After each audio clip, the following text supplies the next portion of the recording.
그리스가 우리 시간으로 오늘 새벽 3시에 이 결과가 나왔습니다. 그리스가 EU나 유로존이 권고하고 있는 협상안에 대해서 찬성하는가 반대하는가를 국민들에게 물었습니다. 그러니까 61대 39로 반대한다. 저 그리스 말로 오히라 그러죠. 그 OXI 반대한다가 많아가지고요. 결국은 협상안을 거부하는 쪽으로 국민투표 결과가 나왔습니다. 이 오히는요, 그리스에서는 굉장히 유명한 단어인데요. 2차 대전 때 그 이탈리아는 파시스트 무솔리니가 지배하고 있었고 독일은 파시스트 히틀러가 지배하고 있었습니다. 그때 무솔리니가 아프리카하고 남부 유럽은 내 가나리다라고 히틀러한테 큰 소리를 쳐서 일로는 좀 침략을 하지 마라. 이건 내가 먹을게 했습니다. 그래서 무솔리니가 바로 이 옆에 아드리아 해만 건너면 그리스 아닙니까? 그래서 그 옆에 동부 유럽을 치러 가니까 그리스 너희는 우리한테 길을 좀 열어달라 하면서 큰 소리를 쳤습니다. 근데 그리스는 말이 저렇지 침략하러 온다고 생각을 해서 오히 거부한다라고 노라는 이야기를 했죠. 그래서 이탈리아가 버무당당하게 그리스를 침공을 했습니다. 그래서 전쟁이 붙었는데요. 소국 그리스가 이 무솔리니는 아프리카 뭐 리비아라든지 아프리카 이집트라든지 이런 데 침략을 할 때 전부 자기가 마치 옛날에 로마 제국이었다라는 착각을 하고 했는데요. 그때 로마하고 무솔리니가 다스리는 형편없는 이탈리아군하고는 차원이 달랐죠. 그런데 그리스군이 한 5만 명이 전사하고 다치면서 결국 이탈리아군을 패퇴시켰습니다. 이겼어요, 그리스가요. 그래서 그리스는 오히라는 말이 굉장히 유명한 말로 남아있는데 이번에도 오히라 했습니다. 그런데 그리스는 그럼 앞으로 어떻게 될 거냐? 자, 그리스는요, 국민들도 솔직히 말하면 이제는 방법이 없다라는 걸 아는 것 같습니다. 그리고 오랫동안에 탈세와 부정부패에 국민들도 동참해왔고 또 파퓰리즘적으로 이 국가의 재정을 이 비효율적으로 나눠먹기식으로 나눠주는 것, 또 국민들 다수가 각종 노조라든지 단체에 가입해서 정부가 그 단체에 주는 혜택을 뜯어먹는데 익숙해져 있기 때문에 또 정부의 지나친 연금을 받아먹는데 익숙해 있기 때문에 이런 생활을 청산하고 제대로 허리띠를 졸라매고 고생하면서 살기를 원하지 않는 것 같습니다. 그러니까 총리가 앞장서서 국민들 보고 당신들이 배째라고 하면 우리가 당신들이 배째라고 한 걸 바탕으로 해서 벼랑 끝에서 저쪽하고 협상을 한번 벌려보겠다. 지금 우리가 독자적으로 EU하고 협상을 벌리기에는 너무 지금 우리가 명분이 없다. 하도 말을 번복하고 거짓말을 하고 또 다른 카드를 바꿔서 내고 이래서 빚쟁이가 우리 보고 와서 돈을 달라는데 우리도 빚쟁이한테 빚을 못 갚겠다 하고 나자빠질라 하면 뭐 때문에 못 갚겠다는 핑계가 있어야 될 거 아니냐. 그러니까 총리하고 재무장관이 국민들이 이렇게 표결을 했으니까 우리는 못하겠다. 이렇게 지금 해버린 겁니다. 그리스의 요구는 지금 빤합니다. 그리스가 지고 있는 채무, 한국 돈으로 한 400조 정도 됩니다. 유로로요, 3,173유로인데요. 350조 정도 되겠네요. 350조쯤 되는 채무 중에서 30%를 탕감해주라. 즉, 그리스는 부채를 까주라. 이 이야기입니다. 지금 뭐 30% 까고 조금 갚는 척 하다가 나중에 또 까고 해갖고 흐지부지 안 갚으려고 그러겠죠. 그 다음에 이 갚는 건 언제까지 갚냐? 20년 동안 갚게 해라. 상한을 갖다가 20년 동안 연장을 해라. 그래서 그리스는 지금 배째라로 하는데요. 지금 IMF, EU, 유럽중앙은행, ECB라고 그러죠. 모두가 그리스에 지금 그리스가 지고 있는 부채 중에 아까 말한 3천억이 넘는 유로, 3천억 유로가 넘는 돈 중에 78%가 이 세 군데 기관에서 빌린 겁니다.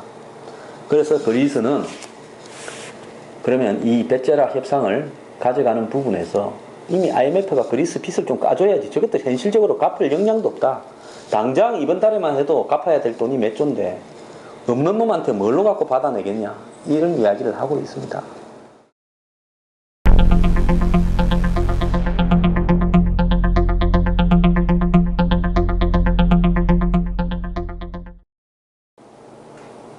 지금 이 독일의 메르켈 총리가 EU 국가 중에서 그리스에 가장 강경한 입장을 취하고 있는데요.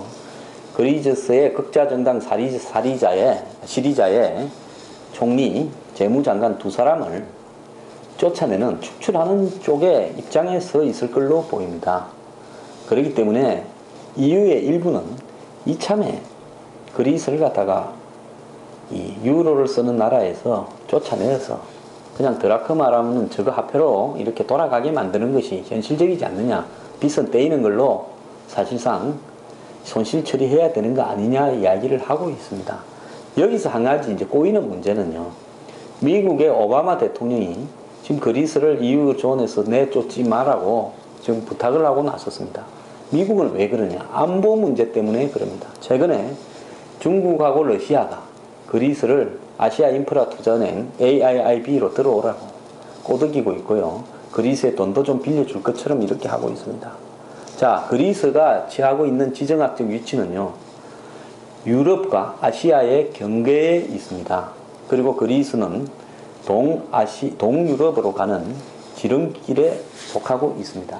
그리스가 가지고 있는 지정학적 위치나 또 그리스가 이 서구 문화에서 상징하는 이 상징적인 위치를 고려할 때 중국이나 러시아는 그리스를 이참에 극자 정당이 지배했으니까 자기 쪽으로 끌어당기려고 하겠죠. 그러면 미국은 그리스가 EU에서 빠져서 러시아나 중국 쪽으로 가게 될 때 여러 가지 문제가 많이 생긴다. 특히 중동도 가깝기 때문에 중동 문제도 영향이 생길 수도 있고 터키 문제도 영향이 생길 수 있다. 이래서 굉장히 걱정을 하는 겁니다. 자, 그리스가 자신들의 옛 화폐 드라크마로 돌아가면 어떤 문제가 생기느냐. 이제 그리스는 첫째, 그 기존에 가지고 있는 유로를 다 폐기해버리면 됩니다. 그리고 자기들의 새 화폐를 찍어내는데 돈이 없으니까 그냥 조폐공사를 시켜가지고 무진장 찍어내겠죠. 그러면 그리스의 지금 화폐 가치는 어떻게 되겠습니까? 일단 유로존에서 탈퇴하는 것만으로도 그리스의 신인 돈은 떨어질 거 아닙니까? 그럼 그리스의 돈 화폐 가치는 굉장히 추락하겠죠. 그런데 거기에다가 이제는 EU가 배정하는 액수만큼의 유로를 찍어내다가 그 유로존에 들어간 나라들은 뭐 프랑스는 가, 독일은 나, 그리스는 차 이런 식으로 이 돈을 찍어낸 남바 앞에 고유한 번호가 있습니다. 근데 그리스에서 찍어낸 유로를 다 없애버리고 그리스 드라크마로 가게 되면 그리스가 마음대로 찍어낼 거 아닙니까? 우선 뭐 급하니까요. 그러면 그리스 돈이 점점 휴지 조각에 가까워지면서 그리스에는 초인플레이션, 즉 하이퍼 인플레이션이라고 부르는 식의 1년에 몇백 %의 물가 인상이 생길 수가 있습니다. 근데 그리스 사람들이 이제 하나 좋은 거는 뭐겠습니까? 그리스의 돈의 가치가 떨어지니까 유럽 사람들이 그리스에 가면 돈을 쓸 재미가 좀 있다 해서 관광이나 각종 서비스 부분이 활성화는 될 수는 있겠죠. 그런데 현재 그리스의 저런 포퓰리즘적 정부 상태로 돈을 찍어내는 것을 인내하고 자제하면서 그리스 화폐 가치를 낮추어서 외국 사람들이 그리스에 와서 돈을 많이 쓰도록 해서 그리스의 재정 적자를 갖다 만회할 수 있는 합리적인 선을 지킬 거라고는 보이지 않습니다. 그렇기 때문에 그리스는 유로존에서 나가는 순간에 제가 볼 때는 국가 경제 붕괴, 즉 최초의 서구 국가 중에서 경제가 붕괴되어서 물론 정권도 붕괴될 겁니다. 그래서 아마 유엔군이 주둔을 해야 될 그런 상황으로 갈 혼란이 벌어질 가능성도 있다고 봅니다. 자, 그리스 굉장히 어려운데요. 이 합리적인 사람들은 그리스가 드라크마를 쓰더라도 자기 화폐를 쓰더라도 영국도 파운드를 쓰면서 EU에 남아있듯이 그리스가 그대로 남아있기를 바라면서 그리스 빚을 까주면서 좀 도와야 된다 이렇게 이야기를 하는데요. 지금까지 그리스 정부나 그리스 국민들이 선택해온 길을 보면 공짜나 한마디로 모랄 해저드, 도덕성 해이에 너무 익숙해져서 그런 합리적인 길을 택할 가능성은 별로 없을 걸로 보입니다. 그리스 사태가요, 제가 볼 때 예상보다 굉장히 심각하게 세계 경제에 타격을 지속적으로 이렇게 미칠 걸로 보입니다. 자, 그렇다고 그리스가 당장 나가는 거 아닙니다. 아마 협상한다면서 또 몇 달을 끌 건데요. 차라리 순식간에 그리스가 탈퇴해버린다든지 이런 결정을 하게 되면 오히려 순간적으로 세계 경제에 쇼크가 왔다가 회복이 될 건데 저런 식으로 장기적인 암 같은 존재로 계속되어 나갈 때 답도 없다는 겁니다. 그런데 그리스는요, 제조업이 거의 없고 솔직히 말하면 농산물 정도밖에 없고 관광업밖에 없고 국민들 대다수가 자영업 아니면 공무원이나 정부기관에 종사해서 먹고 삽니다. 이러기 때문에 그리스가 정상적인 경제 상태로 돌아가기가 쉽지 않고요.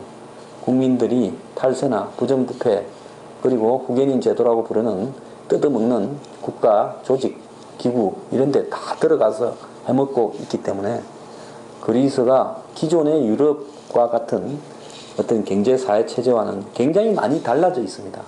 서구 문화의 발상지인데 사실은 그리스의 행태는요, 수백 년간 그런 식으로 굴러왔기 때문에 고쳐지지가 않을 겁니다. 그래서 이 그리스가 먹이는 목리에 유럽이 굉장히 오래 고생할 겁니다.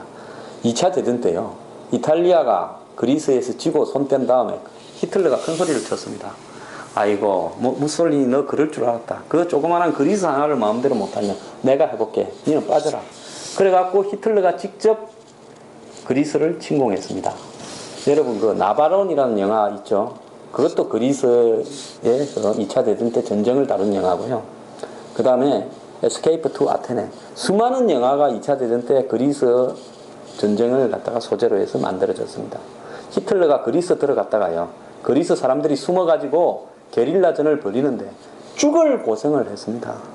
한마디로 그리스는 2차 대전 때 히틀러도 고개를 내저을 정도로 유럽의 무덤이었습니다. 이번에 그리스가 제대로 유럽의 무덤 역할을 하는 것 같습니다.